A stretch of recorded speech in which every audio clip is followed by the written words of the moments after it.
नमस्कार, खबरें जारी न्यूज 24 पर मैं हूं आपके साथ मकसूद खान। बात महाराष्ट्र की, जहां पर महायुति को अप्रत्याशित जीत तो मिल गई, लेकिन अब यही जीत महायुति में घमासान की बड़ी वजह भी है। घमासान मुख्यमंत्री के पद को लेकर है। दरअसल बीजेपी भले ही सबसे बड़ी पार्टी बनकर उभरी हो, लेकिन उनकी सहयोगी शिंदे की शिवसेना ने सीएम पद पर अपनी दावेदारी पेश कर दी है। शिंदे की सेना ने महाराष्ट्र में बिहार पैटर्न को लागू करने की मांग रख दी।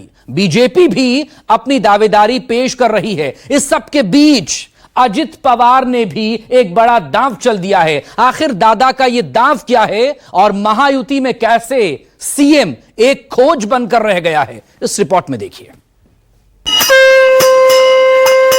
आनंदीके साहेबांचं केलं असं स्वस्तात जाणार नाही, मला हलक्यात घेऊ नका।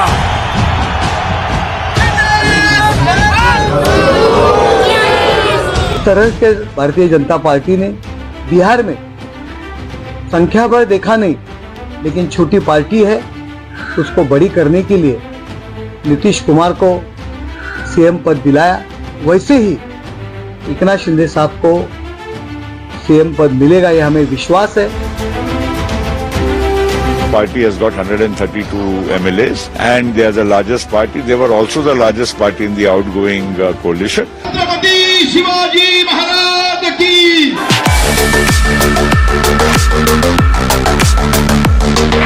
भाजपा का स्ट्राइक रेट 89% है। 132 एमएलए हमारे चुनकर आए हैं। सभी को लगता है, कार्यकर्ताओं को लगता है, नेताओं को लगता है कि मुख्यमंत्री बीजेपी का ही हो और देवेंद्र जी बने।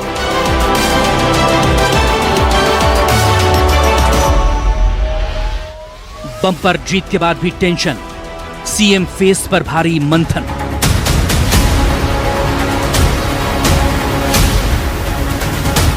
अजित ने कर दिया बड़ा खेल, शिंदे की गाड़ी हो गई डिरेल।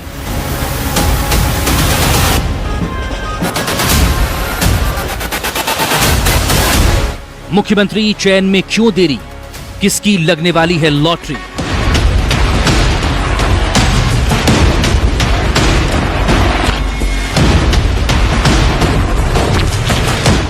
महाराष्ट्र विधानसभा चुनाव का रिजल्ट आए 3 दिन बीत चुका है।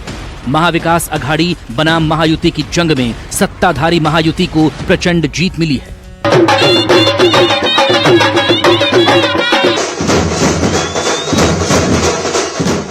ऐसी जीत जिसकी कल्पना खुद महायुति में शामिल न तो बीजेपी ने की थी, न ही शिंदे की शिवसेना ने, और न ही अजित पवार की एनसीपी को ऐसी विक्ट्री की उम्मीद थी। एक शब्द में कहा जाए तो ये महायुति के लिए अकल्पनीय जीत है। लेकिन इसके बावजूद अब तक महायुति का फ्यूचर कैप्टन तय नहीं हो पाया है।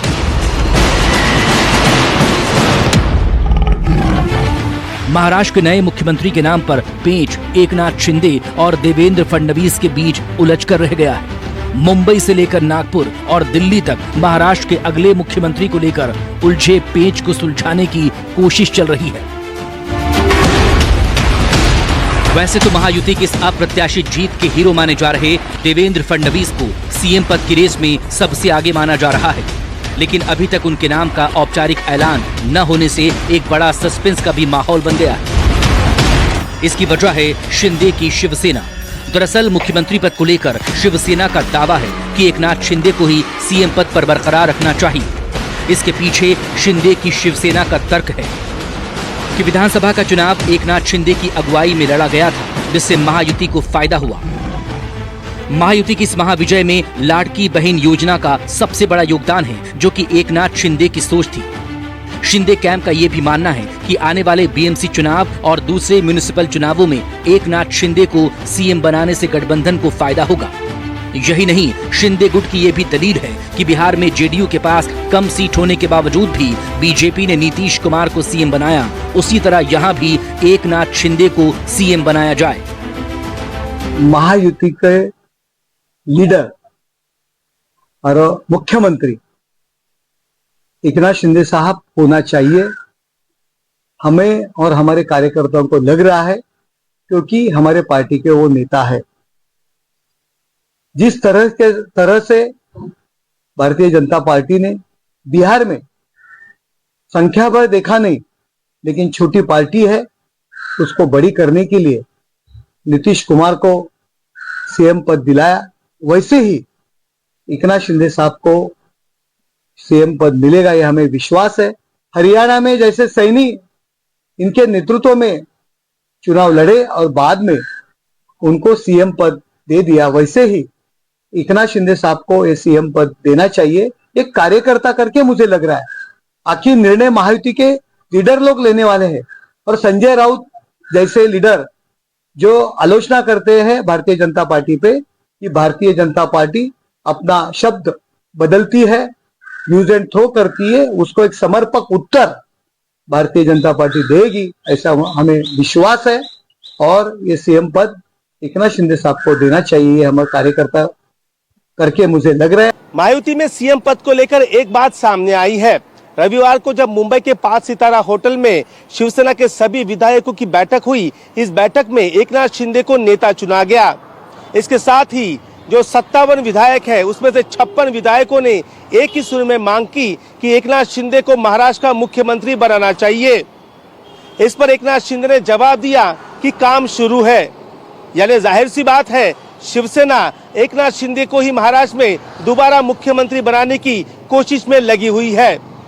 यहाँ तक सूत्र ये भी बताते हैं कि अगर एकनाथ शिंदे को 5 साल के लिए मुख्यमंत्री नहीं बनाते तो पहले 2.5 साल के लिए एकनाथ शिंदे को महाराष्ट्र का मुख्यमंत्री बनाना चाहिए। इस बीच महायुति में शामिल अन्य छोटे दलों और एक निर्दलीय विधायक ने शिंदे को अपना समर्थन देकर मामले को और पेचीदा बना दिया है। जुन्नर विधानसभा सीट से निर्दलीय विधायक चुने गए शरद सोनवने ने शिंदे को अपना समर्थन देकर कैबिनेट मंत्री पद की मांग की। हाथकणंगले सीट से जन स्वराज शक्ति पार्टी के टिकट पर विधायक चुने गए अशोक राव माने ने भी शिंदे को अपना समर्थन दे दिया। कोल्हापुर के शिरोल सीट से राजर्षि शाहू विकास अघाड़ी पार्टी के विधायक राजेंद्र पाटिल ने भी शिंदे का सपोर्ट किया है। वहीं राष्ट्रीय समाज पार्टी के गंगाखेड़ के नव निर्वाचित विधायक चुने गए रत्नाकर गुट्टे ने भी शिवसेना और एकनाथ शिंदे को अपना समर्थन दे दिया। यानी शिंदे की शिवसेना की तरफ से बीजेपी पर प्रेशर बनाने की भी पूरी कोशिश की जा रही है। हालांकि भारतीय जनता पार्टी की सोच शिंदे की सेना से बिल्कुल अलग है। बीजेपी के नेता चाहते हैं कि सबसे ज्यादा सीट बीजेपी की आई है, इसीलिए सीएम बीजेपी का होना चाहिए और देवेंद्र फडणवीस प्रदेश के अगले मुख्यमंत्री बने। भाजपा का स्ट्राइक रेट 89% है। 132 एमएलए हमारे चुनकर आए हैं। सभी को लगता है, कार्यकर्ताओं को लगता है, नेताओं को लगता है कि मुख्यमंत्री बीजेपी का ही हो और देवेंद्र जी बने। ये हमारी मतलब हम ये सोचते हैं। इसके बावजूद भी ऊपर हमारे हाईकमान दिल्ली में बैठे हैं, वही निर्णय करेंगे। महायुति का ही सीएम बनेगा और बट ऑब्वियस जिस पार्टी बड़ी है उस पार्टी को ज्यादा चांस रहता है और मुझे लगता है भाजपा का सीएम बनेगा तो हमारे देवेंद्र फडणवीस साहब ही इस महाराष्ट्र के मुख्यमंत्री बनेंगे। शिवसेना और बीजेपी नेताओं के इन्हीं अपने अपने तर्कों की वजह से महाराष्ट्र के नए सीएम को लेकर गुत्थी उलझ गई है। अब बात दिल्ली दरबार तक पहुंच गई है। दिल्ली से हरी झंडी मिलने के बाद ही महायुति में सीएम फेस को लेकर किसी फाइनल नतीजे पर पहुंचा जाएगा। सूत्रों की माने तो सीएम फेस पर पहले बीजेपी का दिल्ली हाईकमान अपना नेता चुनेगा। इसके बाद बीजेपी के ऑब्जर्वर मुंबई जाएंगे और पार्टी विधायकों की बैठक लेंगे, जिसमें बीजेपी के विधायक दल के नेता के नाम पर फाइनल मुहर लगेगी। फिर महायुति के तीनों नेता बैठेंगे, जिसमें सीएम के नाम पर चर्चा होगी और फिर औपचारिक ऐलान किया जाएगा। तीनों पार्टी बैठेंगे। हमारे वरिष्ठ जो है प्रधानमंत्री जी है, अमित भाई है, नड्डा जी और सब हमारे जो तीनों पार्टी के प्रमुख लोग हैं, हम बैठेंगे और उसके ऊपर जैसे हम चुनाव लड़े साथ में एकजुट होकर, वैसे ही उसके ऊपर भी फैसला है। तीनों पार्टी के नेता मिलकर तय करेंगे और जिसको वो मुख्यमंत्री बनाएंगे उसको हम वर्षा में बिठाएंगे। लेकिन इन सब के बीच अजित पवार की एनसीपी ने एक बड़ा दांव चल दिया, ऐसा दांव जिससे सीएम पद पर एकनाथ शिंदे का दावा कमजोर पड़ सकता है। सूत्रों के माने तो महायुति में शामिल एनसीपी अजित पवार गुट एकनाथ शिंदे को मुख्यमंत्री बनाने के पक्ष में नहीं है, जबकि देवेंद्र फडणवीस को मुख्यमंत्री बनाने के लिए राजी है। रविवार को हुई एनसीपी की बैठक में सभी नेताओं ने देवेंद्र फडणवीस को मुख्यमंत्री बनाए जाने का समर्थन किया। सूत्र ये भी बताते हैं कि खुद अजित पवार भी चाहते हैं कि देवेंद्र फडणवीस ही मुख्यमंत्री बने।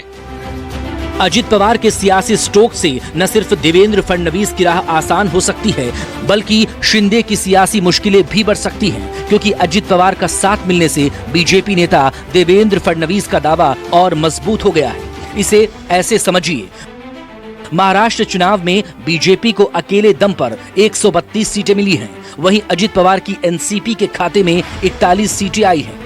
दोनों को मिलाकर देखा जाए तो ये आंकड़ा 173 पर पहुंच जाता है, जबकि बहुमत का आंकड़ा 145 है। ऐसे में बीजेपी और अजित पवार की एनसीपी मिलकर आसानी से सरकार बना सकते हैं। Obviously, Bharatiya Janata Party has got 132 MLAs, and they are the largest party. They were also the largest party in the outgoing coalition. Now, that's all right. There's no real issue. There's not going to be any fight. Let people speculate. Discussions will take place, and some formula will be worked out. जाहिर है, अब BJP और NCP साथ हैं तो शिंदे की party को झुकना ही होगा। अगर शिंदे अपना सपोर्ट वापस भी ले लेते हैं तो भी देवेंद्र फडणवीस आसानी से सीएम बन सकते हैं और महायुति पर इसका कोई खास असर भी नहीं पड़ेगा। हालांकि इसे इतना आसान भी नहीं माना जा सकता।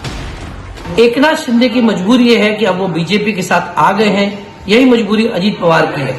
अब वो चाहे उनको कुछ मिले ना मिले, वो इस गठबंधन को छोड़कर कहीं नहीं जा सकते, क्योंकि उन दोनों पर ही कई मामले दर्ज हैं। अब ऐसी स्थिति में उन्हें जो बनाया जाएगा उन्हें स्वीकार करना पड़ेगा। मेरी समझ के अनुसार दोनों को मुख्यमंत्री बनाया जाएगा तो दोनों हंसकर उसे स्वीकार कर लेंगे। इधर महायुति में सीएम पद को लेकर जारी घमासान ने विपक्षी महाविकास अघाड़ी को भी तंज कसने का मौका दे दिया। महाराष्ट्र की जनता को ये पता होना चाहिए कौन उनके मुख्यमंत्री बन रहे हैं, कि जिस भरोसे पे उन्होंने मत दिए हैं उस भरोसे का पालन होना चाहिए। आपस में जो खींचतान हम देख रहे हैं इस अलायंस में, मैं उम्मीद करती हूं कि ये खींचतान बंद होकर महाराष्ट्र के हितों के लिए काम होगा। महाराष्ट्र में बढ़ती महंगाई हो, महिला सुरक्षा हो, लॉ एंड ऑर्डर की व्यवस्था हो, किसानों का दर्द हो, बेरोजगारी हो और जो इकोनॉमी है उस पर ध्यान देकर आगे की रणनीति बनेगी। अब महायुति की सरकार जनता के इन तमाम मुद्दों पर कितना खरा उतरती है, ये तो आने वाला वक्त ही बताएगा। लेकिन इस वक्त महायुति में सीएम पद को लेकर जो सस्पेंस बना हुआ है वो अपने आप में बड़ा सवाल जरूर है। दरअसल 3 दलों ने चुनाव लड़ा है, तो तीनों दलों को अपने समर्थकों को ये दिखाना जरूरी है कि दावेदारी में वो पीछे कहीं नहीं है, इसलिए इस बात पर खींचतान हो रही है। लेकिन ये सब जानते हैं फैसला तो बीजेपी को करना है और मुख्यमंत्री भी बीजेपी का बनेगा। हालांकि वो अलग बात है कि 26 नवंबर तक जो नई सरकार गठन की औपचारिकताएं थीं, वो चुनाव आयोग और राजभवन ने पूरी कर ली है। जल्द सरकार बनाने को लेकर जो पेच था वो पेच आखिरकार सुलझ चुका है। कल चुनाव आयोग के अधिकारी और विधिमंडल के अधिकारी ने महाराष्ट्र के राज्यपाल से मुलाकात की और उन्हें नए विधानसभा सदस्यों की एक लिस्ट दी, साथ ही नई विधानसभा गठित करने का एक मसौदा भी दिया। इसके बाद राज्यपाल ने उस फाइल को पढ़ा और तुरंत उस पर हस्ताक्षर कर दिए। यानी अब महाराष्ट्र की विधानसभा गठित हो चुकी है, इसलिए अब सरकार बनाने को लेकर कोई समय सीमा जरूरी नहीं है। वैसे भी एक पार्टी या फिर गठबंधन के हिस्से में बहुमत आया है तो सरकार बनाने में कुछ समय तो जरूर लगेगा। आपको बता दें कि चुनाव आयोग की ओर से जारी किए गए आंकड़ों के मुताबिक महाराष्ट्र के 288 विधानसभा सीटों में से महायुति में शामिल सभी दलों ने मिलकर 235 सीटें जीतने में कामयाबी हासिल की। वहीं महाविकास अघाड़ी में शामिल दल महज 50 सीटों पर सिमट कर रह गए, जबकि एक सीट ओवैसी की AIMIM और 2 सीटों पर निर्दलीय विधायक चुने गए। पार्टी वाइज नतीजा देखें तो 149 सीटों पर लड़ने वाली बीजेपी ने 132 सीटों पर कब्जा जमाया। वहीं 81 सीटों पर लड़ने वाली बीजेपी के सहयोगी शिंदे की शिवसेना 57 सीट जीतने में कामयाब रही, जबकि 59 सीटों पर अपने उम्मीदवार उतारने वाले अजित पवार की एनसीपी 41 सीट जीतने में सफल रही। इनके अलावा महायुति में शामिल अन्य दल भी 5 सीट जीतने में कामयाब रहे। इधर महाविकास अघाड़ी में सबसे ज्यादा 101 सीटों पर लड़ने वाली कांग्रेस के खाते में महज 16 सीटें आई। वहीं 95 सीटों पर लड़ने वाली उद्धव ठाकरे की शिवसेना यूबीटी के हिस्से में 20 सीटें आई। सबसे तगड़ा झटका शरद पवार को लगा, जिनकी पार्टी एनसीपी शरद 86 सीटों पर लड़कर महज 10 सीट ही जीत पाई। इन सब के अलावा महाविकास अघाड़ी में शामिल अन्य छोटे घटक दल 4 सीट जीतने में कामयाब रहे। अब ऐसे में देखना दिलचस्प होगा कि आखिर महाराष्ट्र का अगला मुख्यमंत्री कौन बनता है। क्या शिंदे की कुर्सी बरकरार रहती है या देवेंद्र फडणवीस नए सीएम बनेंगे या फिर कोई और नया चेहरा प्रदेश की सत्ता की सर्वोच्च कुर्सी पर विराजमान होगा? Bureau report, news 24।